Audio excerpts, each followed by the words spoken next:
अगर आज का विपक्ष पेट्रोल और डीजल के दाम का पुरजोर विरोध करता तो लोगों को बीजेपी की याद नहीं आती। इस लिहाज से बीजेपी को भी प्रेस कॉन्फ्रेंस करनी चाहिए कि कहां है विपक्ष, आप क्यों नहीं पेट्रोल डीजल के दाम का विरोध करते हैं।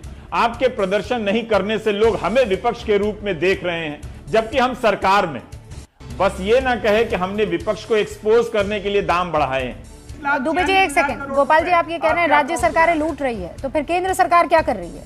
राज्य सरकार लूटने के बाद क्या अपने घर लेकर जा रही है? योगी जो टैक्स लगा रहे हैं वो टैक्स लगाकर वो कहां लेकर जा रहे हैं? अपने घर लेकर जा रहे हैं। हर मुल्क का हमने यहाँ पर डेटा रख दिया है सामने। ये क्या हालत है और ये हालत क्यों ऐसी हो गई है? कब तक आप लोग पिछली सरकारों को जिम्मेदार ठहराएंगे? गौरव भाटिया जी 6 साल से आप सरकार है, तो कौन से कलयुग की बात कर रही थी?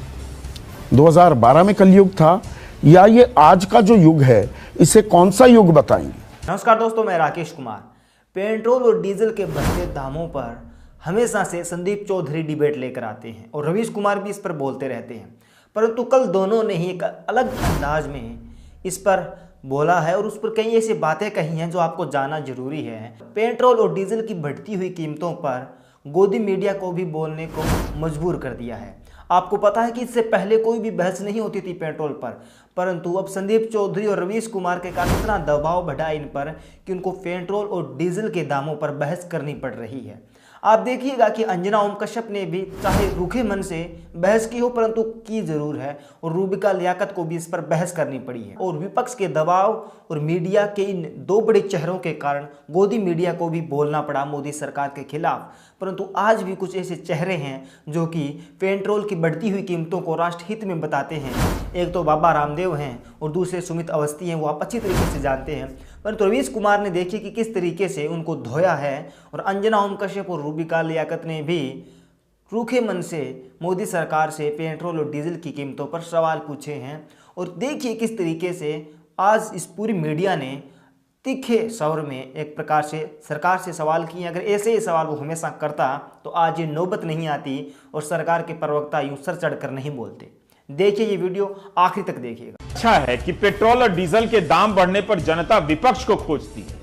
वह चाहती है कि विपक्ष इस मौके पर विपक्ष के होने का प्रदर्शन करे, उसका अभ्यास करे, प्रदर्शन करे कि वह प्रदर्शन कर सकता है। कई लोग तो इमोशन में बीजेपी के 2014 के समय के पोस्टरों को निकालकर पोस्ट करने लगते हैं। जब भी दाम बढ़ते हैं ये पोस्टर निकल आता है, बहुत हुआ पेट्रोल डीजल की मार, अब की बार मोदी सरकार। दुबे जी एक सेकंड, गोपाल जी आप ये कह रहे हैं राज्य सरकारें लूट रही है, तो फिर केंद्र सरकार क्या कर रही है? राज्य सरकार लूटने के बाद क्या अपने घर लेकर जा रही है? योगी जो टैक्स लगा रहे हैं वो टैक्स लगाकर वो कहां लेकर जा रहे हैं? अपने घर लेकर जा रहे हैं। आप ये कह रहे हैं रूपानी कहां लेकर जा रहे हैं? अपने घर लेकर जा रहे हैं। लूट रहे का क्या मतलब है? नहीं सुनो, प्रदेश सरकारों को सारा पैसा जब लूट रहे तो फिर उन्हें वैट लगाने की क्या जरूरत है? वैट हटाएं। जब केंद्र सरकार नहीं, मैं इतना डिटेल नहीं, वैट ये तो बहुत आसान हुआ कि मेरी जो परेशानी है मैं राज्य सरकारों को सौंप दूं। केंद्र सरकार ये कह रही है मेरे पास प्रॉब्लम लेकर मत आइए, लेकिन ताली बजानी हो तो मुझे आगे कर दीजिए। ये कैसे हो सकता है सर? मुझे जीएसटी का आप जवाब नहीं दे रहे हैं। मैं कह रही हूँ जीएसटी के दायरे में कब आएगा? ये बैठे अभय दुबे कह रहे हैं कि सारे के सारे कांग्रेस प्रदेश जो हैं, कांग्रेस शासित प्रदेश, वो राजी है कि जीएसटी में ले आइए, तो ले आइए ना। इसके बाद भी सारा कसूर आज के विपक्ष का है। अगर आज का विपक्ष पेट्रोल और डीजल के दाम का पुरजोर विरोध करता तो लोगों को बीजेपी की याद नहीं आती। इस लिहाज से बीजेपी को भी प्रेस कॉन्फ्रेंस करनी चाहिए कि कहां है विपक्ष, आप क्यों नहीं पेट्रोल डीजल के दाम का विरोध करते हैं।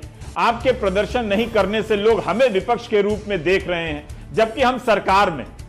बस ये ना कहे कि हमने विपक्ष को एक्सपोज करने के लिए दाम बढ़ाए हैं। मैं भी बोल देता हूं भाई, मैंने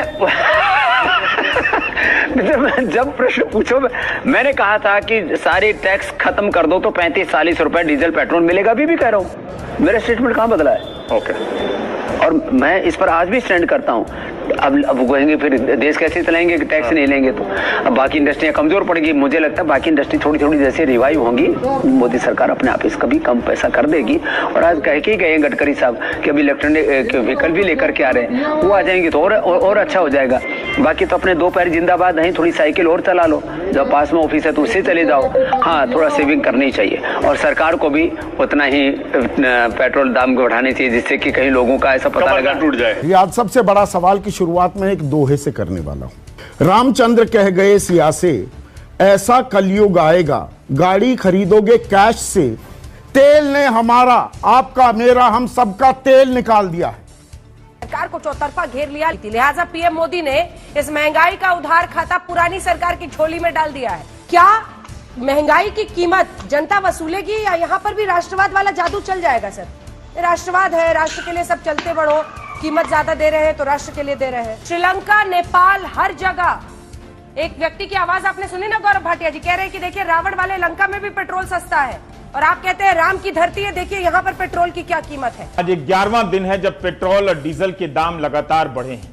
इनकी कीमतों के बढ़ने से परेशान आत्माओं से एक प्रश्न है, परेशान आप हैं तो प्रदर्शन दूसरा क्यों करे? वैसे दूसरे को भी करना चाहिए, लेकिन यह सवाल इस संदर्भ में है कि कई लोग लिख रहे हैं कि विपक्ष कहां है, जैसे तेल के दाम विपक्ष के प्रदर्शन ना करने के कारण बढ़ रहे हों। जब भी तेल के दाम बढ़ते हैं विपक्ष की खोज बढ़ जाती है। ऐसा क्यों होता है? क्या वाकई विपक्ष ने कुछ नहीं कहा और कुछ नहीं किया, या जनता के बीच ही यह मुद्दा नहीं है, या फिर मीडिया जनता के बीच जाना ही नहीं चाहता है? कई लोग तो इस अधिकार से पूछते हैं जैसे पेट्रोल की कीमतों का विरोध करने के लिए घर से निकल पड़े थे, रास्ते में लोगों की भीड़ जमा थी, मगर कोई विपक्ष का नहीं मिला तो घर लौट आए। अच्छी बात है कि पेट्रोल और डीजल के दाम बढ़ने से विपक्ष की खोज होने लगती है, सरकार की नहीं होती है। सरकार के लिए इससे अच्छी बात क्या हो सकती है? देश को फल देने वाला एक वृक्ष हम जो है उसका बीज डाल पाएंगे। मैं कह रही हूँ 6 साल हो गए सर, गड्ढा भरा नहीं, कितना और इंतजार करेंगे हम? अग्रवाल जी, मैं एक बात जानती हूँ और वो सीधी बात है कि जब मनमोहन सरकार के टाइम पर पेट्रोल की कीमतों में इजाफा हुआ था तब आप सब के सब सड़कों पर निकल गए थे। तब मुझे पता है कि कैसे थाली बजाई जा रही थी, मुझे पता है कैसे नारेबाजी की जा रही थी। आपकी की पूरी फौज इकट्ठी हो गई थी कि ये देश का क्या हाल आप लोगों ने कर दिया है। और आज आप ये चाहते हैं कि हम इस बात को समझें कि सरकार का खजाना क्यों भरना जरूरी है, गरीबों के लिए योजनाएं कितनी महत्वपूर्ण हैं, तो तब भी वही हो रहा था।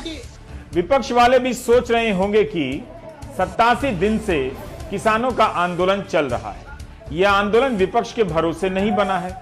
किसानों को लगा कि कानून उनके लिए ठीक नहीं, तो पंजाब के गांव-गांव में हफ्तों इसे लेकर जागरूकता अभियान चला।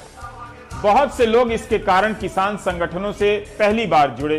लोगों का दबाव किसान संगठनों पर बनने लगा और आंदोलन दिल्ली की सीमाओं पर पहुंचते पहुंचते ऐलान करने लगा कि उनके बीच राजनीतिक दल के नेताओं को नहीं बुलाया जाएगा। बीजेपी के नेता तो वैसे भी नहीं आते, इसलिए इसका मतलब यही था कि विपक्ष के नेताओं को नहीं आने दिया जाएगा। 26 जनवरी के पहले तक किसान आंदोलन और विपक्षी नेताओं की दूरी बनी रही। अब बदल गई है, लेकिन फिर भी यह आंदोलन पूरी तरह से किसानों के ही हाथ में है। सबको पता है, तो इसका मतलब क्या है? आम आदमी का गला काट दें, आम आदमी अपनी नसें काट दें, क्या करें? मतलब सारा बोझ आम आदमी पर आएगा। क्यों जीएसटी के दायरे में आप लोग क्यों नहीं लेके आ जाते हैं पेट्रोल और डीजल को? सदी के महानायक ने ट्वीट किया था, हो चुका है 10 महीनों में 19 रुपए पेट्रोल बढ़ गया और डीजल 17 रुपए बढ़ चुका है। तो अब मैं वापस आता हूं उस दोहे पर। वो दोहा सदी के महानायक ने ट्वीट किया था अमिताभ बच्चन ने। कब? 26 मई 2012, आज से लगभग 9 साल पहले। बहुत अच्छे भविष्यवक्ता हो सकते हैं अमिताभ बच्चन कि ऐसा कलयुग आएगा। और उस वक्त कीमतें क्या थी? दिल्ली में 73 रुपए 14 पैसे था पेट्रोल, जो आज लगभग 90 रुपए है, 17 रुपए कम। हर मुल्क का हमने यहाँ पर डेटा रख दिया है सामने। ये क्या हालत है और ये हालत क्यों ऐसी हो गई है? कब तक आप लोग पिछली सरकारों को जिम्मेदार ठहराएंगे? गौरव भाटिया जी, 6 साल से आप सरकार है। उसको आप प्लीज कट को घटाइए और प्रोडक्शन को बढ़ाइए। ये तमगा लेकिन पहन लीजिए, ये सारी बातें अपनी जगह पर, ये तमगा लेकिन पहन लीजिए कि सेंचुरी पेट्रोल की कीमतों ने आपकी सरकार में ही मारी है, ये सेंचुरी मारी है, ये तमगा पहन लीजिए आप। विपक्ष भी क्या करे, कई हफ्ते तक समझ नहीं आया कि किसान तो चाहते नहीं कि हम वहां जाएं, तो ट्विटर से लेकर सदन में ही बयान देते रहे, भाषण देते रहे। अब पेट्रोल डीजल के दाम बढ़े हैं तो विपक्ष की खोज हो रही है। अभी अभी भगाए जा रहे थे, अभी अभी बुलाए जा रहे हैं। पता चलता है कि नागरिक विपक्ष की भूमिका को लेकर कंफ्यूज है और विपक्ष नागरिक से दूर है। उपभोक्ता खोज रहे हैं कि विपक्ष कहां है, विपक्ष खोज रहा है कि अमिताभ और अक्षय कुमार कहां हैं। इसके लिए आपने क्या किया, नहीं किया, कहां पर कमियां रही पिछली सरकारों की, उसमें उलझेंगे। लंबी बहस होगी मुझे कि राजस्थान वाली थ्योरी तो आपकी फेल हो गई, क्योंकि मध्य प्रदेश कोई फेल नहीं हुई, कोई फेल नहीं हुई, बिल्कुल फेल नहीं हुई। फेल कांग्रेस की प्रवक्ता हुई है, बीच में मत बोलो प्लीज। अगर इस तरह से डिबेट कराएंगी तो मैं कहूंगा पप्पू की प्रवक्ता को कहिए कि चुप रहे, पप्पू की प्रवक्ता को कहिए चुप रहे। तो आप बीच में क्यों बोल आस्था में दुर्गा पूजा, लेकिन जब जय सिया राम अभिषेक बनर्जी को भी कहने को मजबूर करना होना पड़ रहा है तो वो मजहबी चर्चा नहीं है। ये इस पे पॉलिटिक्स होगा। जब इफ्तार पार्टी होती है तो वो मजहबी कार्यक्रम नहीं होते। आपको तो बात करना चाहिए, क्योंकि आपके पास बात करने के लिए, देखिए पेट्रोल का दाम 100 रुपया हो गया है, उस पे उनको चर्चा नहीं करना है बीजेपी को, इसलिए वो ऐसा करते हैं। और आपको भी अमित भाई, आपको भी तो करना चाहिए ना। आप टीवी शो चला रहे हैं, परिवर्तन बनाम राम, परिवर्तन बनाम पेट्रोल क्यों नहीं करते? क्या आपको ये पेट्रोल कोई मुद्दा नहीं दिखता, चुनाव का मुद्दा नहीं दिखता कि हाँ 100 से ज्यादा रुपए हो गया पेट्रोल का दाम, उसको कम होना चाहिए क्योंकि अंतर्राष्ट्रीय बाजार में कितना क्रूड ऑयल का दाम इतना कम है। आपने बड़ा ध्यान दिया कि आपको इस विषय पर डिबेट करनी चाहिए, राम के विषय पर डिबेट नहीं करनी चाहिए, फलाने विषय पे ढिमकाने विषय पे डिबेट करनी चाहिए। ठीक है, आपका सजेशन है, आपकी ये राय है, आपकी ये राय है। तो कौन से कलयुग की बात कर रही थी? 2012 में कलयुग था या ये आज का जो युग है, इसे कौन सा युग बताएंगे? सुब्रमण्यम स्वामी बीजेपी के राज्यसभा सांसद हैं, वो ट्वीट करते हैं कुछ दिनों पहले, अब वो दाम थोड़े बदल गए हैं। उन्होंने ट्वीट किया, राम के देश भारत में पेट्रोल के दाम 93 रुपए, ये मुंबई के रेट बता रहे थे, अब 96 से ऊपर हो गए हैं। सीता के देश नेपाल में तेल 53 रुपए प्रति लीटर और रावण के देश श्रीलंका में पेट्रोल 51 रुपए प्रति लीटर। सब अपना अपना गम हल्का करने के लिए किसी ना किसी को खोजने में बिजी हैं और 100 रुपए लीटर पेट्रोल खरीद रहे हैं। महाराष्ट्र कांग्रेस के प्रदेश अध्यक्ष नाना पटोले साहब भी खोज रहे हैं। उनकी सरकार के समय पेट्रोल डीजल दाम बढ़ने लगते थे, तब तो अमिताभ बच्चन से लेकर अक्षय कुमार तक खूब बोला करते थे। अब ये लोग क्यों नहीं बोल रहे? 70 रुपए पर इतने बयान आते थे, अब 90 से लेकर 100 रुपए पर किसी के बयान नहीं आते।